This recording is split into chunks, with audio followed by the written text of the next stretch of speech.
निवास में और नाम है जप में, नाम है तप में, ना एकांत निवास में। मैं किसी जप तप से नहीं मिल सकता। भूल जाओ इस बात को कि कोई नाम जपेगा तो मैं मिल जाऊंगा, नहीं मिलेगा, नहीं मिल सकता किसी जप से। अगर जप से मिलता होता सबसे आसान होता परमात्मा को प्राप्त करना। अरे राक्षसों ने ब्रह्मा विष्णु महेश को सामने खड़ा कर दिया, जप जप के परमात्मा क्यों नहीं खड़ा करता है? ब्रह्मा विष्णु महेश को जाप से खड़ा कर दिया, लेकिन फिर भी जो वरदान मांगा वो वरदान मिला ही नहीं। तो क्या फायदा होगा खड़ा करके सामने? भाई भगवान वो होता है, परमात्मा वो होता है जो तुम्हें चाहिए वो तुम्हें दे, और जो तुम मांग रहे हो वो कह रहे भैया ये नहीं मिल सकता, फिर क्या फायदा? इससे अच्छा तो सीधे कहते ठीक है नहीं मिल सकता, जाओ देखो हमारी भक्ति हमारे पास रहेगी, अगली बार देखेंगे। लेकिन ऐसा भी नहीं होगा। भक्ति का नाश भी करवाना है तो ऑप्शन दे देनी है, ये नहीं कुछ और मांगो। अरे कुछ और क्यों मांगना? जब मुझे चीजें वही चाहिए तो मुझे और कुछ नहीं चाहिए। मैं इस भक्ति को जोड़ के रखूंगा, अगले जन्म में काम आ जाएगी, क्या पता परमात्मा आ जाए। लेकिन नहीं, बुद्धि काम नहीं कर रही है, ये नहीं तो वो ले लेते। इसीलिए सारे धराशायी हो गए।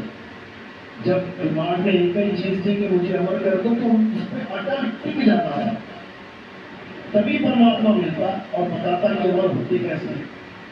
लेकिन नहीं, क्योंकि अंदर कभी काल बैठा है, मनमाने के लिए बहुत शातिर है, कहीं पर भी चोरी घुमा देता है। तो क्या करना था? सत्य को जानना था। सत्य को कैसे जानेंगे? जब हमें सतगुरु मिलेगा। लेकिन हम सत्य को जानने के लिए क्या कर बैठे? सतनाम सतनाम जप बैठे, जपने में लग गए। तो कभी सब यही समझा रहे, नाम है जप में, नाम है तप में, और ना एकांत निवास में।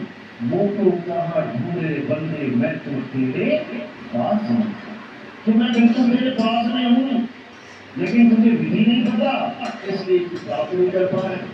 अब तो तुझे गुरु ऐसे मिल जा रहे हैं, वो कह रहे नाम जप ले, नाम जप ले, नाम जप ले।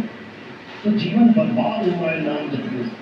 बिल्कुल नहीं जपना। ये बिल्कुल उस तरह है जैसे तुम्हें प्यास लगी है और तुम्हें ऐसा गुरु मिल गया जो तुम्हें कह रहा है कि पानी पानी जप ले, पानी पानी जप ले, पानी पानी जप ले। ऐसा गुरु मिल गया, समझ लो तुम्हें। तुम कितने साल तक जपना पड़ेगा? कितने साल तक जपोगे पानी मिल जाएगा? समझो बात को। सारी उम्र जपते रहो, नहीं मिलना।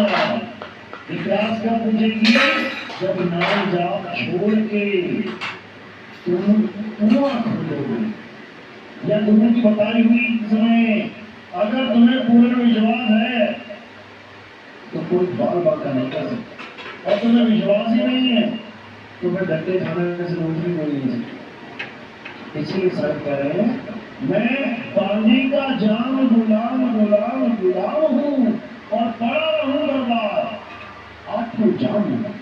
यानी ऐसी भक्ति करनी है कि जो द्वार गुरु ने बताया है, आठों पहर उस द्वार पे दरबान की तरह खड़े हो जाओ। दुनिया इधर से उधर हो जाए, लेकिन तुम इधर से उधर नहीं होने चाहिए। ऐसा द्वार पे अटल नियम बना लो खड़े होने का कि बस इसके अलावा अब कहीं नहीं जाना। समझ लो, इसी को दरवेश कहते हैं, जो साधु रूपी वेश यानी दुनियादारी से अलग होकर दर में खड़ा हो जाए, उसे दरवेश कहते हैं। और ये दर ऐसी है कि कहीं जाने की जरूरत पड़े तो कह रहे द्वार धनी के पड़े रहो और भक्ता धनी का खाओ, तो प्रभु धनी निवासी है और जो दर छाड़ना जाओ। कह रहे द्वार धनी के पड़े रहो। गुरु ने जो भेद समझा दिया, अब अटल होके लग जाओ। ये मत सोचो कि गुरु जी 1 साल हो गया, 2 साल हो गया, गुरु जी कुछ हो नहीं रहा है, ऐसा नहीं वैसा नहीं। अरे जन्मों जन्मों का खेल है ये भाई, जन्मों जन्मों का खेल है। जन्मों जन्मों से सूरत भटक रही है, ये 1 साल 2 साल में टिक जाएगी क्या? टिकाने वाला चाहे एक पल में टिका ले, लेकिन लेकिन अगला परीक्षा दे रहा है तो क्या कर लोगे इसका? चुंबक एक पल में खींच रहे लेकिन अभी नहीं खींचना चाह रही अभी, तो क्या कर लोगे तुम इसमें? केवल विश्वास करके अटल होके बैठना और कुछ नहीं करना। तो कह रहे द्वार धनी के पड़े रहो, धक्का धनी का खाओ। तुम्हें कुछ नहीं भी हो रहा है, अनुभव कोई बात नहीं, धक्का पड़ रहा है खाओ। तब वो धनी निवाजी है और जो दर्शा जाओ, कभी तो वो दया करेगा, कभी तो मालिक ऐसी कृपा करेगा, वो दरवाजा खुलेगा। और जिस दिन दरवाजा खुल गया उस दिन तुम निहाल होगा। बस इंतजार करते जाओ, इंतजार का फल नहीं जाऊंगा, इसमें कोई शक नहीं। तो कह रहे हैं चाल हमारी, और कहे कबीर सतगुरु दे खुले कपाट, दरवाजा खुलेगा, यकीन करो। खुले कपाट शब्द झनकारी, और पिंड यज्ञ के पास वो देश हमारा है, कर अधिकार महल में क्या है। वो दरवाजा खुलेगा, जरूर खुलेगा। पूरी तुम्हें चाबी दी है, लगाओगे अच्छे से जरूर खुलेगा।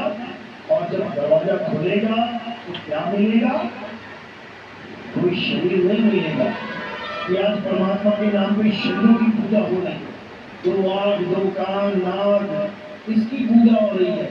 हाथ, पैर, पेट, जान, कंधे, खाल, बाल, इसकी पूजा हो रही है।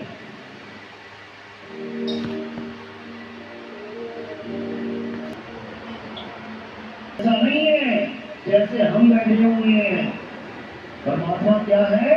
खुले कपाट, शब्द झनकारी, और पिंड यज्ञ के पार सो देश हमारा है। दरवाजा खुलेगा, सामने कौन खड़ा मिलेगा? शब्द झनकारी, ये है परमात्मा। इसीलिए सब संतों ने शब्द भेदी गुरु के पास जाने की बात करी है। शब्द विवेकी गुरु के पास जाने की बात करी है, ये मंत्र जंतर जपवाने की बात नहीं करी। अंड के पास सो देश हमारा है। दरवाजा खुलेगा, सामने कौन खड़ा मिलेगा? शब्द झनकारी, ये है परमात्मा। इसीलिए सब संतों ने शब्द भेदी गुरु के पास जाने की बात करी है। शब्द विवेकी गुरु के पास जाने की बात करी है, ये मंत्र जंतर जपवाने की बात नहीं करी। समझ लो, गरीबदास जी समझाते हैं कि परमात्मा का भेद किसके पास है?